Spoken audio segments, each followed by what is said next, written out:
السلام علیکم پیارے دوستو، حکمت الہی کا دلچسپ واقعہ۔ ایک مرتبہ اللہ تعالیٰ نے حضرت اسرائیل علیہ السلام سے دریافت کیا کہ اے اسرائیل، آج تک جن لوگوں کی روح تو نے قبض کی، ان میں سے کس پر تجھے رحم آیا؟ اسرائیل نے عرض کیا، اے پروردگار، تو خوب جانتا ہے کہ روح قبض کرتے وقت ہمیشہ میرا دل دکھتا ہے، لیکن تیرے حکم سے سرتابی کی مجال کہاں؟ اللہ نے پوچھا، یہ بتا تجھے سب سے زیادہ رحم کس پر آیا؟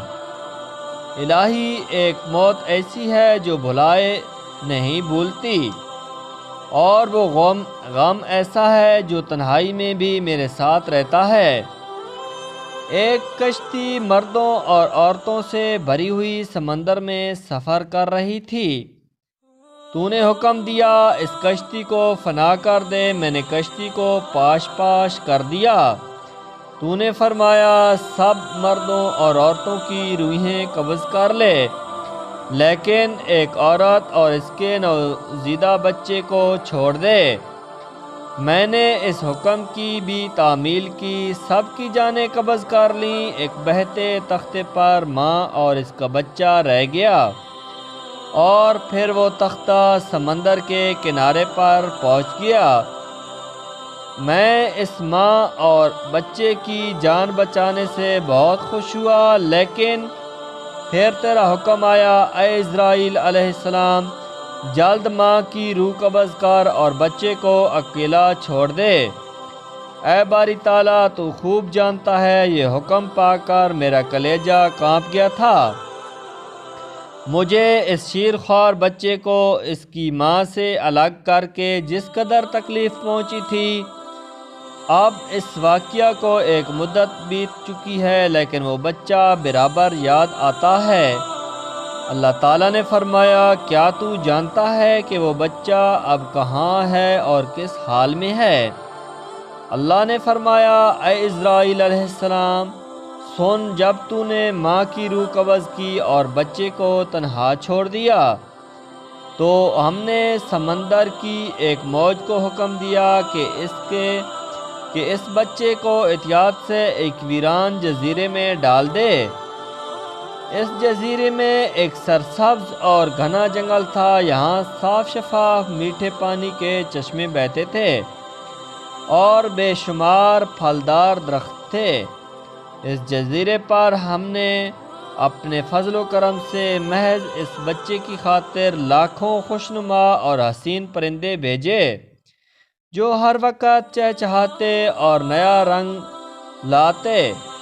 ہم نے چنبیلی کے پھولوں اور پتوں کو حکم دیا کہ اس بچے کا بستر تیار کرو تاکہ وہ اس پر آرام کی نیند سے سو جائے۔ ہم نے اسے ہر خوف اور خطرے سے محفوظ کر دیا۔ آفتاب کو حکم دیا کہ اپنی تیز دھوپ اس پر نہ ڈال، ہوا کو فرمایا اس پر آہستہ آہستہ چل، بادلوں کو حکم دیا اس پر مینہ نہ برسانا، بجلی کو ہدایت کی کہ خبردار، اسے اپنی تیزی دکھا کر مت ڈرانا۔ انہی دنوں جنگل میں بھیڑیے کی مادہ نے بچے دیے تھے۔ ہم نے اسے حکم دیا کہ اپنے بچوں کے ساتھ اس انسان کے بچے کو بھی دودھ پلایا، اس کی دیکھ بھال کر اور اسے کوئی گزند نہ پہنچے۔ اے اسرائیل علیہ السلام، اس نے بھی ہمارے حکم کی تعمیل کی، یہاں تک کہ وہ تنہا اور بظاہر ہے، بظاہر و مددگار بچہ پرورش پا کر خوب صحت مند اور بہادر ہو گیا۔ ہم نے اس کے پاؤں میں کبھی کانٹا بھی نہ چبھنے دیا۔ دنیا جہان کی نعمتیں اسے عطا کیں اور وہ ان کا شکر بھی ادا نہ کرتا تھا۔ اور اب اے ملک الموت، تو جانتا ہے وہ بچہ کہاں ہے اور کیا کر رہا ہے۔ اسرائیل علیہ السلام نے سجدہ کرتے ہوئے عرض کیا، تجھی کو علم ہے اے میرے پاک پروردگار۔ اللہ تعالیٰ نے فرمایا، وہ بچہ شداد بن گیا ہے، اب وہ خدائی کا دعویٰ کر کے لوگوں کو میری راہ سے جدائی کا دعویٰ کرتا ہے اور میرے لوگوں کو تشدد کر کے میرے رب ہونے سے انکار کرواتا ہے۔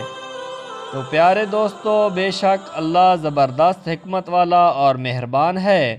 کیسی لگی میری آج کی یہ ویڈیو؟ اسی طرح اچھی ویڈیوز دیکھنے میرے چینل کو سبسکرائب کر دیں اور ویڈیو کو لائک اور شیئر کر دیں۔ پیارے دوستو، ملتے ہیں ایک نئی ویڈیو کے ساتھ، تب تک کے لیے اللہ حافظ۔